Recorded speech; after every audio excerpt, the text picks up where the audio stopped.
우리 오늘은 성경대탐험 잠언 11장부터 15장에 있는 말씀을 통해서 누구를 의뢰하고 따를 것인가라고 하는 주제로 함께 나누기를 원합니다.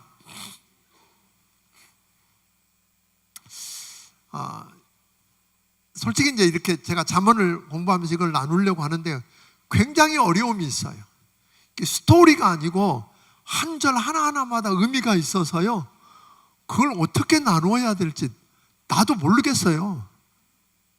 정말로 고민하고, 어떻든 잠언 전체를 통해서 여러분과 함께 말씀을 나누려고 합니다만, 좀 부탁은 여러분들이 잠언을 읽으면서 지난번에 말씀드린 것처럼 이 잠언은 지혜의 보고라고 그랬어요. 그렇죠? 지혜의 보물창고예요.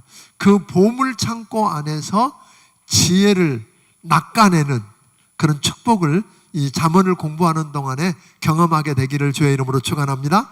그리고 하나님 지혜를 주십시오 하고 기도해서 지혜로운 여러분들이 되기를 주의 이름으로 축원합니다. 오늘 11장에 보면 인간의 삶의 그릇된 면과 그 결과를 집중적으로 부각시키고 있는 걸 보게 됩니다. 특별히 11장은 하나님의 백성들의 경제 생활에 대해서 말씀하는 것으로 시작되는데, 세상 사람들을, 그러니까 세상에서 장사하는 사람들이라고 하는 건 어떤 걸까요? 세상 사람들은 조금이라도 다른 사람들로부터 이익을 위해서라면 저울을 속일 수도 있고 무게를 속인다는 것, 어렵지 않은 일이라는 거예요. 세상 장사꾼들은 하나님을 믿지 않기 때문에 결국은 부자 되고 성공하는 비결이 누구 손에 달려 있어요? 자기 힘에 달려 있는 거잖아요. 자기 꾀에 달려 있다고 생각하는 거니까.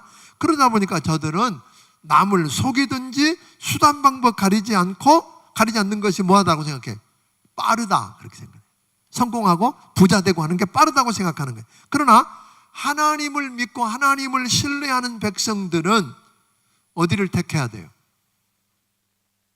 정직한 길을 택해야 된다, 그런 거예요.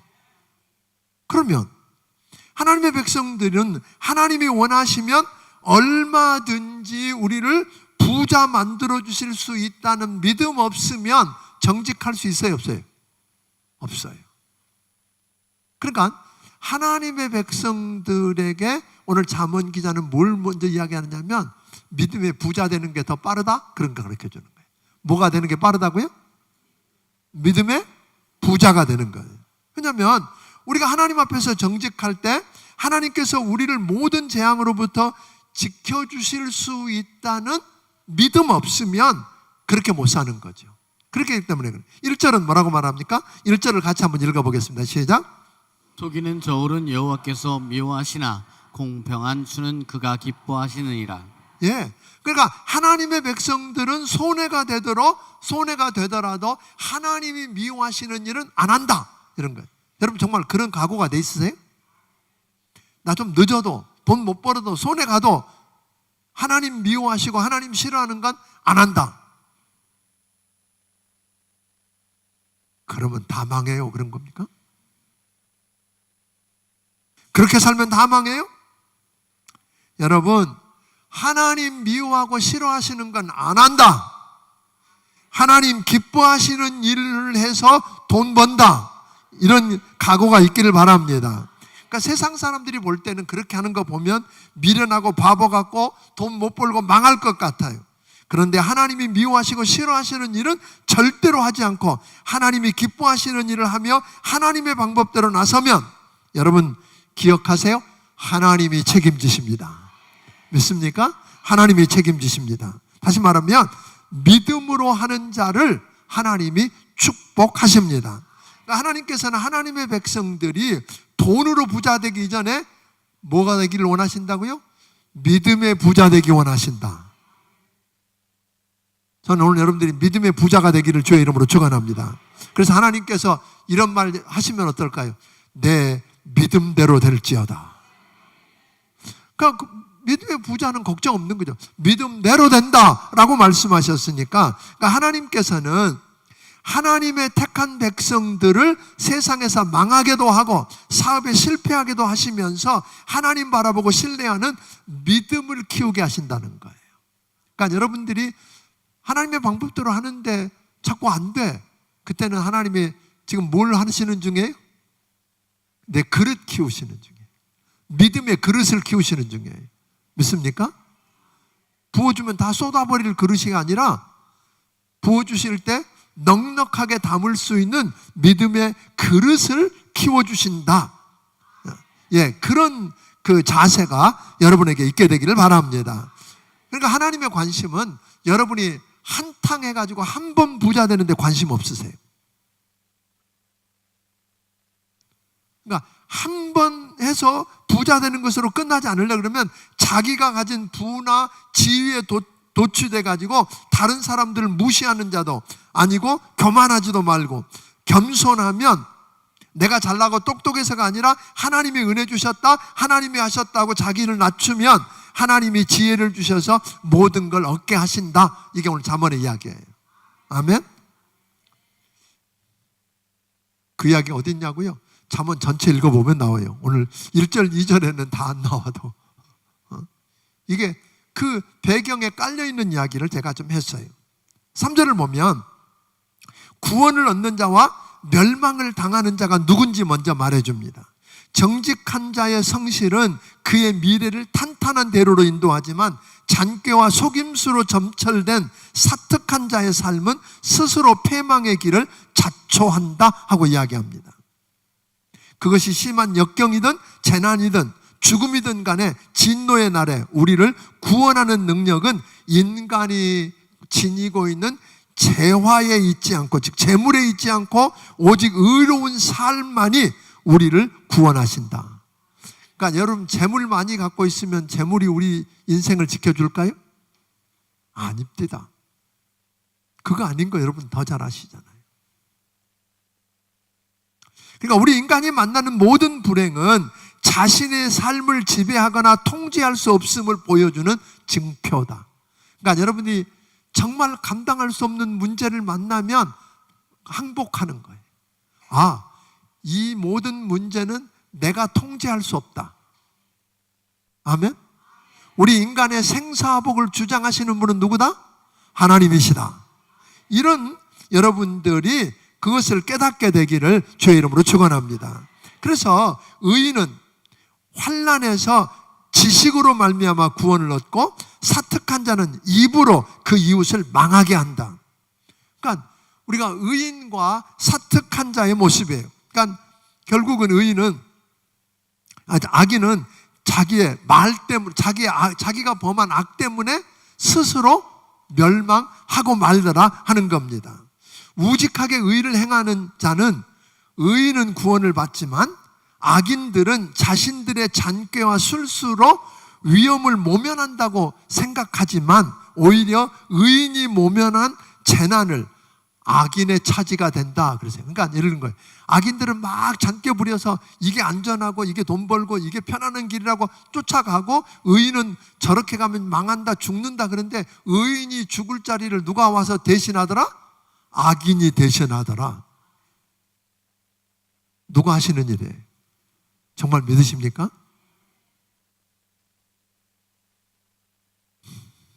그러니까 오늘 여기 지도자들에 대한 이야기도 하고 있어요.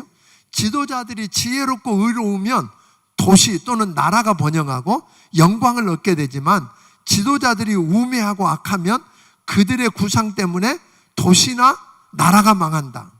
지략이 없으면 백성이 망하고 지략이 많으면 평안을 누린다. 말로 많은 사람을 살리기도 하고 죽이기도 한다. 행복하게도 하고 불행하게도 한다. 이게 굉장히 중요한 거예요. 그래서 여러분 사실 여러분들이 지도자를 위해서 기도하라고, 성경이 기도하라 그런 거예요. 왜? 이렇기 때문에 그래요. 지도자가 우매하고 지도자가 지혜가 없으면, 악하면 지도자만 망하는 게 아니라 백성이 다 망한다 이 말이에요. 그러니까 디모데후서에 보니까 누구를 위해서? 나를 위해서, 나의 안전을 위해서, 나의 평안을 위해서 여러분 나라를 위해 기도하는 거예요. 아멘. 정말 나라를 위해서 기도할 때입니다. 인기가 있고 잘 한다고 하는 그 이름 아래 해서 안 될 일들을 한꺼번에 도매금으로 해결하고 넘어가려고 하는 일들이 너무 많습니다. 그러니까 하나님이 기뻐하시지 않을 일들을 그 안에 그냥 슬그머니 끼워서 이렇게 가져가려고 하는 일들이 너무 많다. 그래서 여러분들이 기도해야 됩니다. 아멘. 11절부터 13절까지 한번 읽어보겠습니다. 시작. 성읍은 정직한 자의 축복으로 인하여 진흥하고 악한 자의 입으로 말미암아 무너지느니라. 지혜 없는 자는 그의 이웃을 멸시하나 명철한 자는 잠잠하니라. 두루 다니며 한많은 자는 남의 비밀을 누설하나 마음이 신실한 자는 그런 짓을 숨기느니라. 그러니까 이게 중요한 이야기죠. 성읍이 정직한 자의 축복 때문에 진흥하고 악한 자의 입으로 무너진다 그랬어요. 오늘 여러분들이 정직하고 의롭게 하나님 앞에 부끄럽지 않게 살면서 이 도성을, 이 나라를 축복하면, 여러분들이 소속된 회사를 축복하면 여러분의 그 축복으로 말미암아 저들은 뭐하고? 번영하고 진흥하고. 악인은 뭐한다고 그랬어요? 악한 자의 입으로 말미암아 무너진다. 조심해야 될 말입니다. 그리고 지혜 없는 자는 다른 사람을 멸시하고 남의 비밀스러운 이야기를 막 떠벌리고 다니니까 두루 다니며 한담하는 자. 시간이 많은가비요. 그냥 다니면서 남의 말을 그렇게 하고 전달하고 하고 다니는 사람.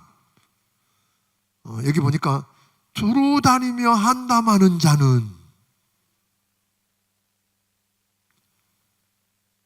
이게 정말 조심해야 됩니다. 아멘.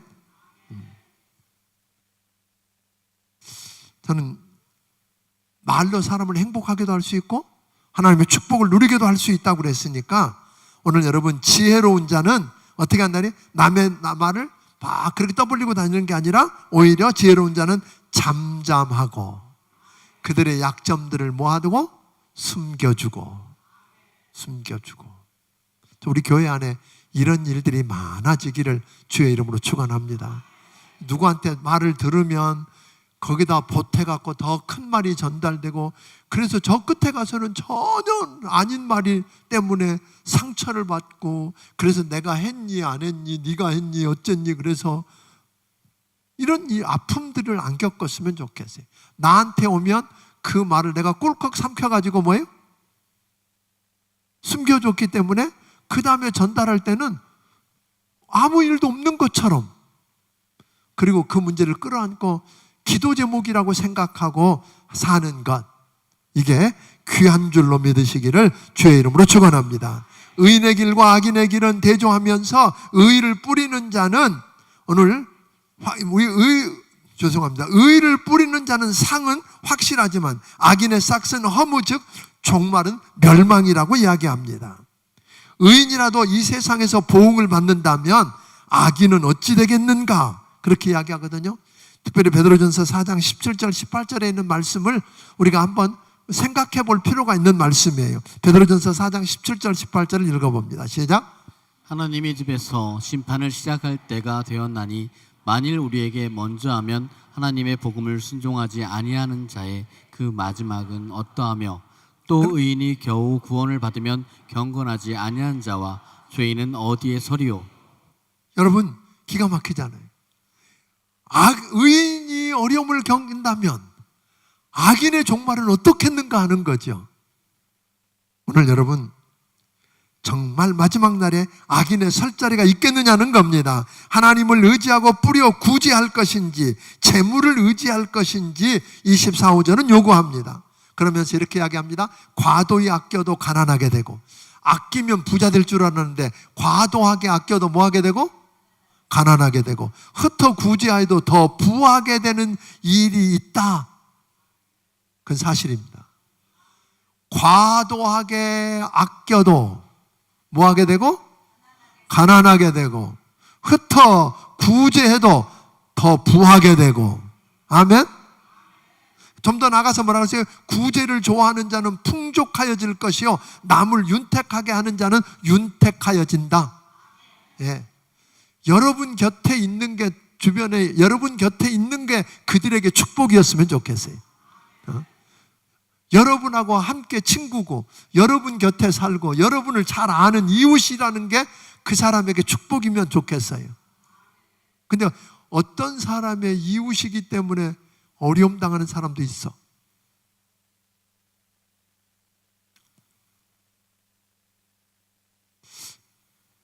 시간이 없어 그냥 넘어갑니다만 이 단원의 결론을 28절에서 이야기합니다.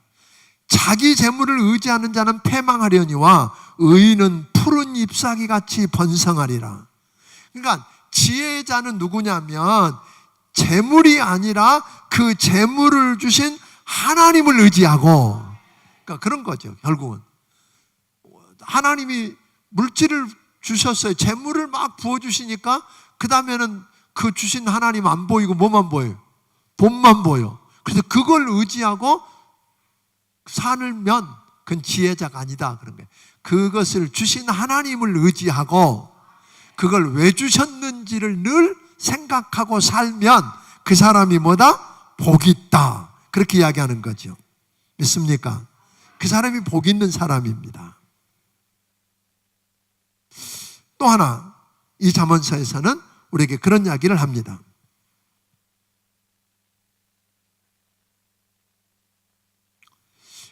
이 잠언서는 여러분이 하나 알아야 될 건 불신자에게 한 이야기일까요? 믿는 사람에게 한 이야기일까요? 믿는 사람에게 한 이야기예요. 그러니까 하나님을 믿고 신뢰한다는 하나님의 백성들에게 지혜를 얻으라고 주신 말씀이 뭐예요? 잠언이에요.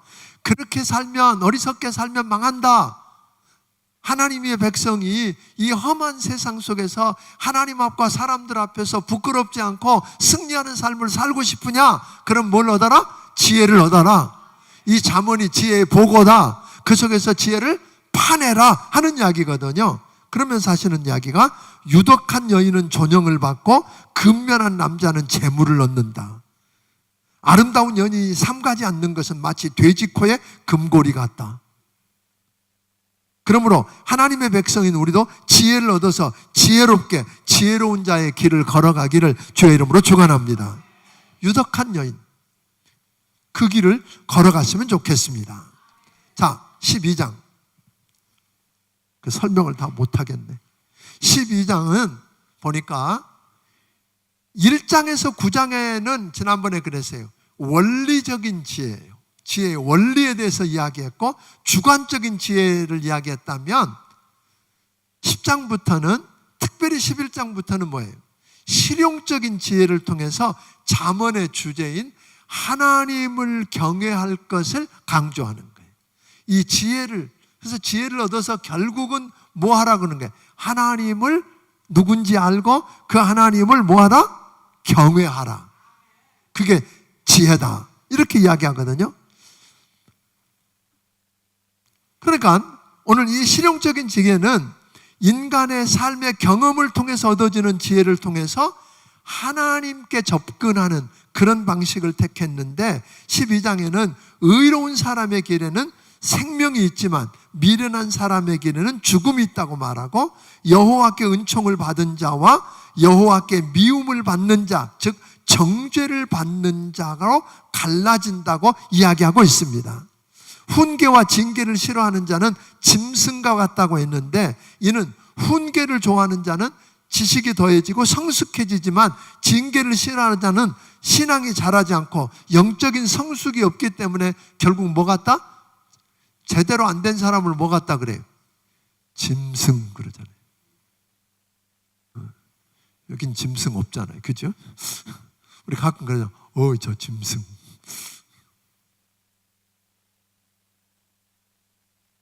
그러니까 저는 여러분들에게 좀 부탁을 드리는 것은 지혜와, 그러니까 훈계와 징계를 싫어하는지 지혜와 훈계를 기쁘게 듣고 하는지 한번 여러분 들여다보면 여러분이 지혜로운 자인지 어리석은 자인지 금방 판단되고 여러분이 성숙하게 되는지 아니면 결국은 짐승의 자리로 떨어지게 되는지 금방 우리가 알게 될 거라고 이야기하는 것입니다. 선인은 여호와께 은총을 받고 악을 꾀하는 자들은 정죄를 받고 멸망한다고 이야기합니다. 사람이 악으로 굳게 서지 못하지만 의인은 믿음의 뿌리를 내리고 있기 때문에 결실을 가져온다고 이야기합니다. 또 의인의 입과 악인의 입은 서로 대조시키고 있는데 본래 사람의 목구멍은 열린 무덤이요 그 혀로는 속임을 베풀고 그 입술에는 독사의 독이 있고 그 입에는 저주와 악독이 가득하다고 로마 3장에 이야기했는데 죽고 사는 것이 어디에 달려있다? 혀의 권세에 달려있다.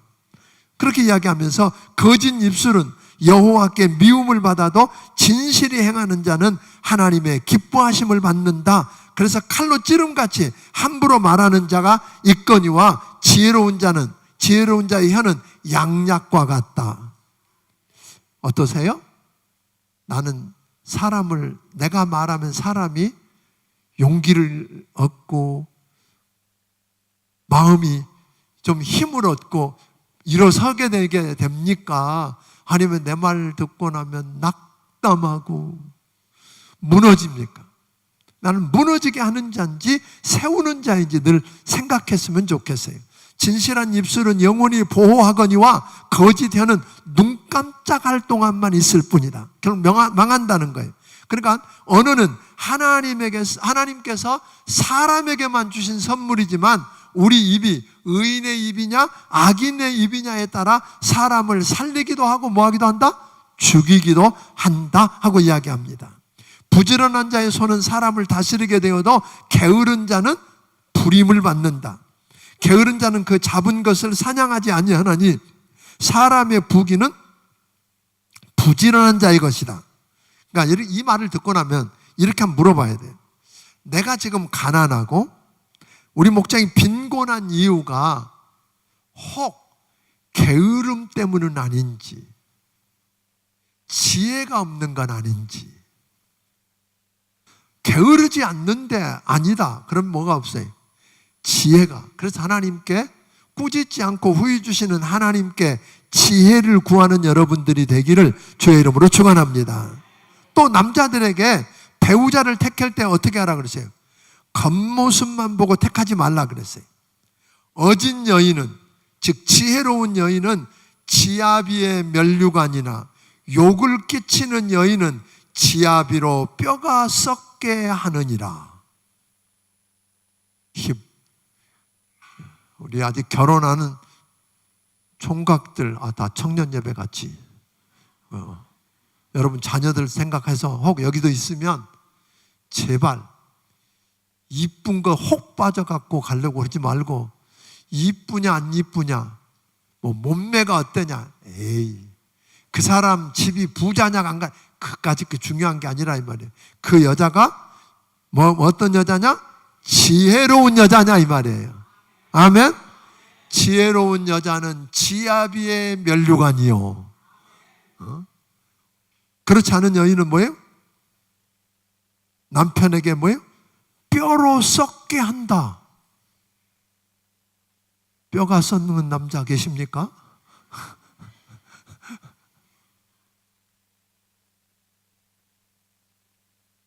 그러니까 또 하나 이렇게 생각해 보세요. 예수님이 신랑이라 그랬고 우리는 뭐예요? 신부라 그랬는데 신랑 되신 주님께 영광을 돌리는 면류관인지 아니면 주님의 뼈가 썩게 하는 자인지 남자라고 여유가 벗어날 줄 알았어요? 아니요.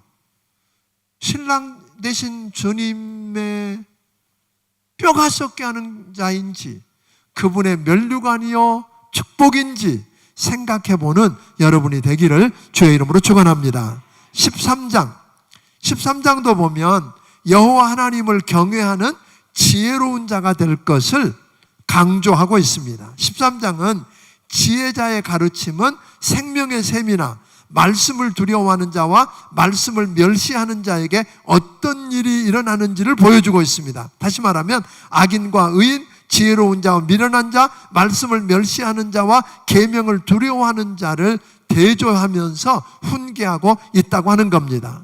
지혜로운 자는 아비의 훈계를 받아들이지만 거만하고 어리석은 자는 훈계와 꾸지람 듣기를 싫어하고 다툼만 일으킨다. 솔직히 징계와 훈계 듣는 거 기분 좋아요, 안 좋아요? 좋아할 사람 하나도 없어. 그래도 말씀으로 훈계하고 징계할 때 오늘 그 말씀을 겸손히 받아들이면 살 길이 있습니다. 아멘. 그런 사람은 존영을 얻는다고 그랬어요. 그러므로 지혜로운 자와 동행하면 지혜를 얻고 미련한 자와 사귀면 해를 받는다. 누구와 동행하라고요? 지혜로운 자. 돈 좀 있는 자, 권력 있는 자와 동행하라고요? 아니요. 거기 따라갔다가 정권과 함께 끝난 사람 꽤 많습니다. 지혜로운 자와 동행하기를 주의 이름으로 축원합니다. 7절 보면 가진 것이 없어도 허세 부리는 어리석은 사람이 있는 반면에 가난한 것 같은데 실제로는 부자인 지혜로운 사람이 있다. 그러니까 우리 주변에 보면 실속 없이 허세 부리고 어리석게 사는 사람이 있는데 그러지 말고 하나님을 경외하고 내실 있게 지혜로운 자의 삶을 살라고 뼈 있는 지금 훈계를 하고 있는 것입니다. 아멘? 실제로 우리 주변에 있어요, 없어요? 아무것도 없는데 허세 부리는 사람 있어요, 없어요? 있어. 실속이 하나도 없어. 다 퍼줘. 친구들 만나고 술값 자기가 다 낸대, 맨날. 그런 사람 때문에 속이 다 타는 내가 아내들을 본 적이 있어요. 자기 남편은 나가면 아니 자기가 안 내도 술값 맨날 자기가 낸대. 아 그건 내가 한다고 그러고. 안 되는 거죠. 8절은 보면 부자와 가난한 자를 대조합니다. 잠언 기자는 세상의 통념에 도전해서 부유한 사람이라고 해서 다 행복한 사람 아니고 가난한 사람이라고 해서 다 불행한 사람 아니라는 거예요. 왜냐하면 부자는 가진 재물이 근심거리가 되고 가난한 자는 재물이 없으면 근심과 협박하는 자가 없다. 그러니까 부하고 가난한 것 중에 어느 게 더 좋다 그런 이야기 아닌 거 아시죠? 재물보다 그것을 주신 하나님을 더 의뢰하고 왜 주셨는지 알면 부자도 행복합니다. 부자도 복이 있어요. 가난하다면 가난한 것 자체가 행복하다는 거 아니에요. 하나님을 의뢰하고 하나님 때문에 그 하나님으로 부요함을 느끼고 믿음의 부요가 있으면 뭐예요? 행복한 자라는 거지요. 13, 14절에 보면 말씀을 멸시하는 자는 패망을 이루고 계명을 두려워하는 자는 상을 얻는다고 그랬어요. 지혜 있는 자의 교훈은 생명샘이니 사망의 그물에서 벗어난 자니라. 말씀 즉 지혜요 지혜의 원천인 하나님을 멸시하면 패망합니다. 그러니까 지혜를 멸시하는 자는 곧 누구를 멸시하는 거예요? 지혜의 근원이신 하나님을 멸시하는 거예요. 그래서 패망한다. 그러나 주님을 사랑하고 말씀을 사랑하고 지혜를 사랑하는 자는 상을 받고 사망의 그물에서 벗어나 모든 걸 얻게 된다. 그래서 의인은 결국에 포식해도 악인은 줄일 수밖에 없다. 악인이 지금은 당장 배부른 것 같은데 그는 줄이고 의인은 굶는 것 같은데 결국은 포식한다. 그렇게 이야기하는 거죠. 그래서 다른 수고 그만하고 말씀 사랑하고 주님을 사랑하고 사모해서 지혜를 얻는 여러분이 되기를 바랍니다. 지혜를 얻으면 다 얻습니다. 이건 모르고 엉뚱한 대로 다른 박질하는 자식은 이건 갑자기 이 말이 툭 튀어나왔어요. 그렇게 하다가 매를 아끼는 자는 안 된다 그랬어요. 이거 모르고 다른 대로 다른 박질하는 자식은 뭐예요? 매로 징계해서 돌아서게 해라 하는 이야기예요. 가끔가다 이런 말들 내가 손 하나 안 대고 키웠대. 나는 그게 어떻게 가능한지 모르겠어요. 물론 그 아이는 특별한 아이일 거예요. 저는 우리 아이들을 키우면서 매를 들었어요. 매를 꺾어다 놓았었어요. 그 매가 자꾸만 장롱 밑으로 없어져서 문제였지. 애들이 감춰서 찾으면 없어. 나중에 장롱을 옮길 때 보니까 그 속에 다 있었어. 매를 아끼면 버립니다. 초달치 아니하면 버린다고 그랬어요. 그러니까 무조건 폭력을, 내 감정을 실어서 때리는 건 문제죠.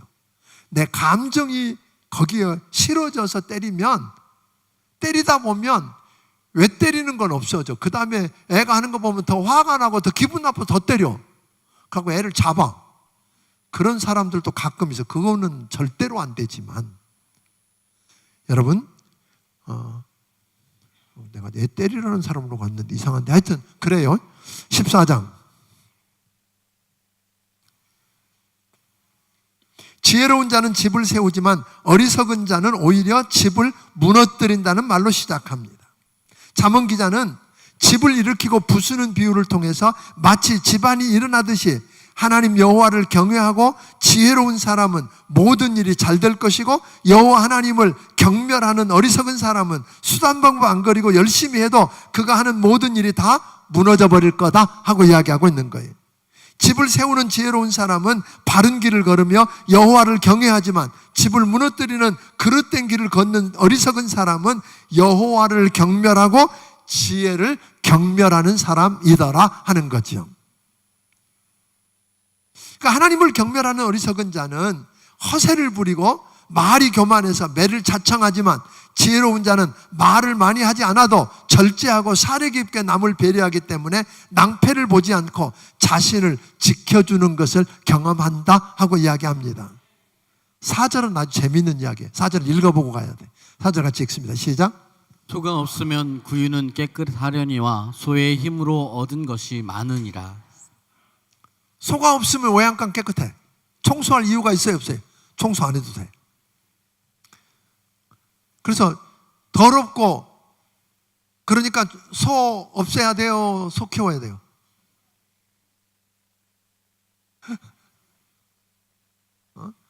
아이, 청소하기 귀찮고 맨날 더럽다고 소 없애버리면 농사 짓는데 어렵죠. 경작이 줄어들죠. 이건 참 중요한 거예요. 지혜롭지 못한 사람은 당장 눈앞에 이롭냐 손해냐, 힘드냐 아니냐, 희생을 하느냐 안 하느냐에만 초점을 맞추는 거예요. 그러다가 더 큰 기쁨을 놓치게 되더라 하는 거예요. 우리 교회 주일학교 아이들이 많이 있어요. 한 500명 아이들이 영아부부터 고등부까지가 출석해요. 청년들이 지금 예배를 드리고 있는데 그 아이들이 지금 한 140명 넘게 예배를 드리고 있어요. 걔네들은 헌금하는 애들이 아니요, 갖다 쓰는 애들이에요.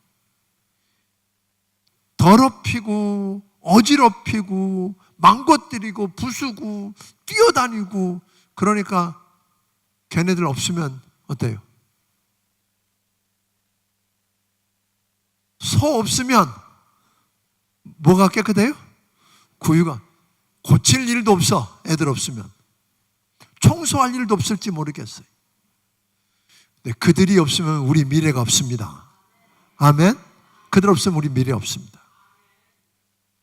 그들을 잘 섬겨놓고 바른 사람으로 딱 세워놓고 우리는 가야 합니다.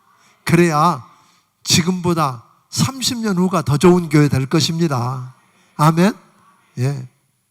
그런 의미에서 교사 안 하시는 분은 교사 목자 하세요. 지금도 관망만 하고 있는 여러분, 여러분을 기다리는 자들이 많습니다. 11절 12절 보면 악한 자, 즉 하나님을 의뢰하지 않고, 우리가 하나님을 의뢰하지 않으며 두려워하지 않고 하나님을 경외하지 않는 어리석은 자의 집은 결국 망하지만, 정직한 자, 하나님을 경외하며 지혜롭게 사는 의인의 장막은 흥한다 하고 이야기하고 있어요. 어떤 길은 사람 보기에 바르고 좋아 보여도 필경은 뭐다? 사망이다. 그렇지? 그게 무슨 말이에요? 여러분, 어떤 길은 그리 가면 성공한다, 이게 돼. 그리고 그러는데 필경은 보았더니 뭐예요? 사망이라면 뭐가 지혜예요? 이걸 분별하는 게 지혜죠. 아멘? 분별해야 돼요. 이거 하면 대박 난다고 그래갖고 주식에다 해갖고 쫄딱 망해갖고 어려움 당한 사람들이 우리 교회도 여러 명 있어. 내가 알아. 그러니까 여기가 된다고, 여기가 복받는다고, 이것만 하면 당신 대박 난다고. 그런데 필경은 모이는 경우가 많아요? 사망인 경우, 패망인 경우가 많더라.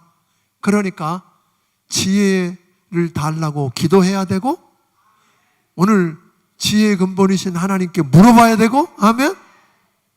그분의 인도하심을 받는 게 중요하다는 거예요. 그냥 함부로 결정하지 마세요. 하나님은 지혜자의 모든 수고와 고난에 반드시 보응해 주시는 분입니다. 어리석은 자는 어리석음으로 기업을 삼아도 슬기롭고 지혜로운 자는 지식으로 면류관을 삼는다 그랬습니다. 하나님을 알고 하나님을 경외하는 지혜가 여러분의 자랑스러운 면류관이 될 것입니다. 하나님이 누군지 아시기 바랍니다. 그리고 그걸 경외하는 것이 결국은 여러분의 면류관이 될 거라는 겁니다. 그 결과는 주님과 함께 왕노릇하며 영생복락을 누리는 축복을 경험할 것입니다. 그러므로 지혜를 구하고 찾으십시오.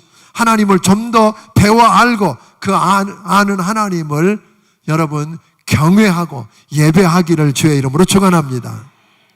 20절 21절 보면 이웃이 부요하다고 굽실거리고 가난하다고 업신여기면서 부자를 친구로 삼는 사람보다 소외받고 가난한 사람에게 은혜를 베풀고 불쌍히 여기며 아픔을 같이 하는 사람에게 하나님이 복 주시겠다 그런 거예요.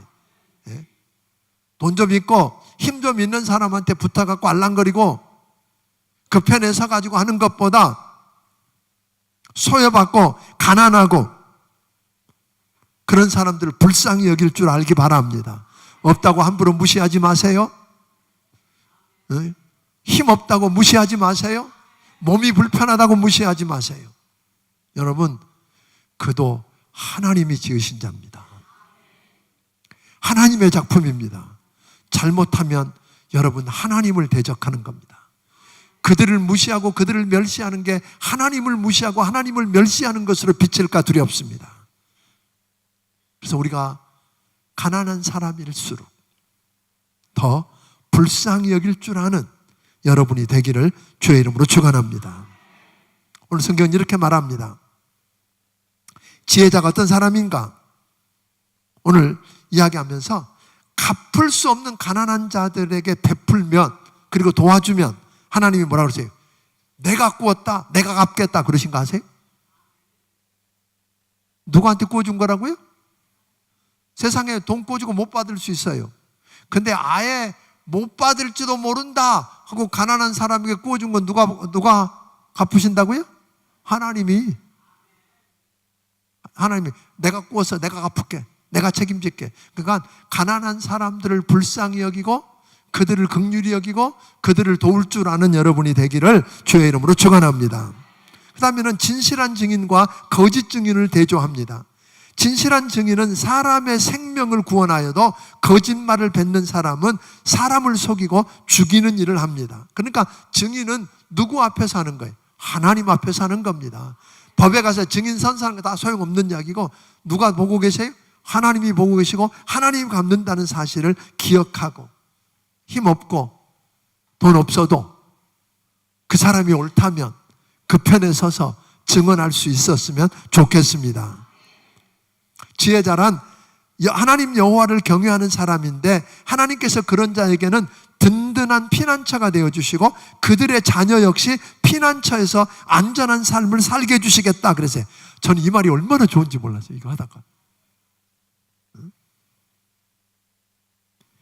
우리가 우리를 지킬 자신이 없지만 우리가 하나님을 알고 그 하나님 이름에 맞게 그분을 두려워하고 경외하고 그분을 예배하면 하나님이 여러분과 나의 피난처가 되어주시고 우리 자녀들의 피난처가 되어주시겠답니다. 아멘? 하나님이 우리 자녀들까지 책임져 주겠다잖아요. 그럼 됐지요 뭐. 그러니까 재산 물려주는 것보다 뭐가 더 좋아요? 애들 잘 살고 걱정되지요? 애들이 앞으로 어떻게 살까? 이 험한 세상. 예, 그래서 재산 물려주려고 지금부터 저축하는 분 하세요. 해서 물려주세요. 근데 그것보다 여러분이 먼저 하나님을 알고 그 하나님을 경외하는 지혜로운 자가 되기 바랍니다. 그러면 하나님이 여러분의 피난처가 되고 여러분이 지키는 것보다 나은 하나님이 여러분의 자녀의 피난처가 되시겠답니다. 아멘. 그러니까 악인은 환난에 엎드러져도 의인은 그의 죽음에도 소망이 있다고 그랬어요. 어리석은 왕은 자신을 제어하지 못해서 화를 자주 내고 가난한 사람을 억압하며 그를 지으신 하나님까지 모욕하는 사람이며 늘 악행을 일삼기 때문에 자신도 망하고 그가 다스리는 나라도 역시 망하게 된다. 이게 무서운 이야기더라고요. 근데 이게 여러분 나라의 왕만 해당될까요? 여러분이 어느 회사를 경영하고 있든 어느 가장이든 똑같은 이야기예요. 거기다 여러분의 이름을 넣으면 어리석은 왕의 자리에 나를 넣고 보면 여러분 다시 생각하지 않겠습니까? 나 때문에 내가 속한 공동체가 망할 수 있습니다. 오늘 여러분 두려움으로 보기를 바랍니다. 15장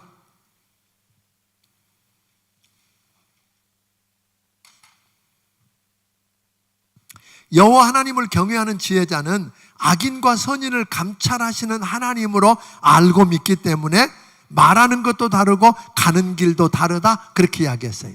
그럼 잠언 기자가 말하고 있는 하나님을 어떤 하나님이라고 부르는지 보세요. 3절에서 감찰하시는 여호와, 다 지켜보신다는 거예요. 그 다음에 8절에서 정직한 자의 기도를 들으시는 여호와, 9절에서 의를 따라가는 자를 사랑하시는 여호와, 오늘 11절에서 사람의 마음을 감찰하시는 여호와, 25절에서 과부의 재판장 되시는 여호와, 26절에서 악한 꾀를 미워하시는 여호와, 29절에서 의인의 기도를 들으시는 여호와. 와, 그러니까 여호와 하나님을 아는 것이 명철이고 그 하나님을 경외하는 것이 지혜의 근본이라고 그랬는데, 하나님을 경외할 것인가 아닌가는 내가 하나님을 어떤 하나님으로 알고 있느냐잖아요. 하나님을 바로 알면 그 하나님 앞에서 두려움으로 경외하고 예배할 수밖에 없다는 거죠. 그리고 하나님 앞에서의 삶, 오늘 그 순간을 하나님을 의식하다 보니까 하는 말이 다르고 하는 행동이 다를 수밖에 없지 않느냐는 거예요. 사랑하는 여러분, 여러분은 하나님을 어떤 하나님으로 알고 계세요? 아까 이야기했던 것처럼 감찰하시는 여호와, 정직한 자의 기도를 들으시는 여호와, 의를 따라가는 자를 사랑하시는 여호와, 사람의 마음을 감찰하시는 여호와, 의를 따라가는 자를 사랑하시는 여호와, 과부의 재판장 되시는 여호와, 악한 꾀를 미워하시는 여호와, 의인의 기도를 들으시는 여호와. 여러분이 믿는 하나님이 그 하나님인 걸 믿으십니까? 그 하나님을 의식하고 살기를 주의 이름으로 축원합니다. 1절부터 4절에 보면 하나님을 경외하는 지혜로운 자는 언어 생활이 어리석은 자와 다르다고 하는 거예요. 혹 나는 다른 사람에게 화를 내게 하고 상처를 입고 사망의 길로 이끌고 가고 있는지는 않는지, 아니면 분노를 쉬게 하고 상처가 싸매어지고 위로받고 생명의 길로 나아가게 하는지 생각해 보기를 주의 이름으로 축원합니다. 어떠세요, 여러분은? 이 말은 내가 하나님을 경외하는 지혜로운 자인지 아닌지를 말해주게 될 거라는 거예요. 아비와 어미, 그리고 하나님의 말씀의 훈계와 징계를 업신여기지 않고 기쁘게 받을 수 있는 지혜자들이 되기를 바랍니다. 지혜로운 삶을 사는 의인의 집에는 많은 재물이 쌓이지만 어리석은 자, 자기 힘으로 부하고 강한 자가 되려고 하는 자는 그가 걸어가도 할지라도 오늘 그 길이 사망의 길이기 때문에 재물이 들어온다 할지라도 그 재물은 선한 길로 인도하지 못하고 결국은 파멸로 인도할 거다. 그러니까 재물 얻으려고 쫓아가지 말고, 악인의 제사는 하나님 미워해도 정직한 자의 기도는 그가 기뻐하신다고 그랬습니다. 내가 무엇을 하느냐보다 예수님 앞에 나와 죄를 회개하고 의롭다함을 얻어야 된다는 말입니다.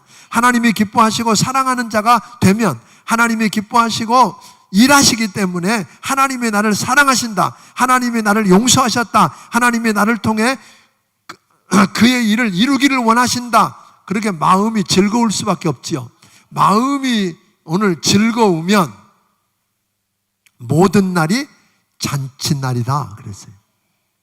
그런데 내 안에 상처가 있고 아픔이 있으면 다 들고 하나님께 나와서 맡기기를 바랍니다. 수고하고 무거운 짐진 자들아 다 내게로 오라. 내가 너희를 쉬게 하리라고 하신 주님께 맡기고, 오늘 여러분 찢으셨으나 낫게 하시고 오늘 치셨으나 싸매어 주시는 그 하나님을 경험하게 되기를 주의 이름으로 축원합니다.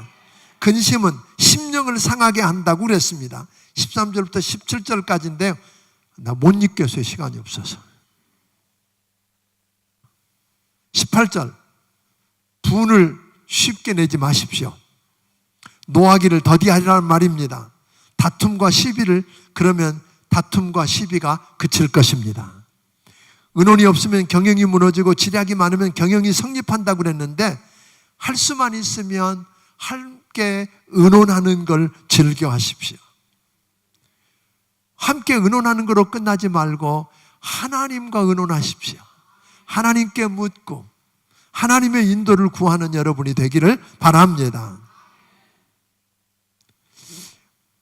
우리가 때에 맞는 말을 잘하면 기쁨을 얻는다 그랬어요. 그래서 이 말을 아주 멋지게 잠언은 표현했어요. 경우에 합당한 말은 아로새긴 은쟁반에 뭐다? 금사과라 그랬어. 그러니까 말 잘하는 게 지혜예요. 우리 말 잘합시다. 말 잘해야 돼. 함부로 말하지 않아야 돼. 급하게 말하지 않아야 돼.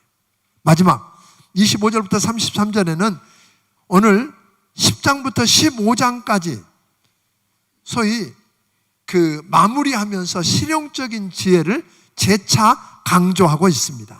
하나님 여호와를 경외하는 것이 지혜가 주는 훈계라면서 그 훈계를 듣는 사람이 지혜로운 사람이고 그에게는 영광이 함께 임한다고 이야기해 주고 있습니다. 오늘 여러분 다시 한번 이야기합니다. 하나님이 어떤 분인지 알고 그 하나님을 경외하는 지혜를 얻기를 주의 이름으로 축원합니다. 지혜를 얻으면 다 얻습니다. 기도하겠습니다. 하나님 앞에 10의 1조와 감사의 물을 드린 손길들이 있습니다. 하나님 아버지 감사합니다. 오늘 귀한 사람들과 함께 지혜의 보고인 잠언에서 하나님 보물들을 끄집어내어 볼 수 있어서 감사합니다. 그것을 끄집어내서 오늘 그것을 차지하고 그것을 가지고 누리고 아버지 하나님 쓸 줄 알게 하여 주시옵소서. 그래서 복 있는 자의 길을 걸어가도록 우리 하나님 축복하여 주시옵소서. 오늘 한 주간 동안 이 말씀을 붙들고 씨름할 것입니다. 하나님 저들에게 지혜를 주시고 그 말씀이 저들을 이끌어가고 저들을 만들어가는 놀라운 은혜를 체험케 하여 주옵소서. 예수님 이름으로 기도하옵나이다. 아멘.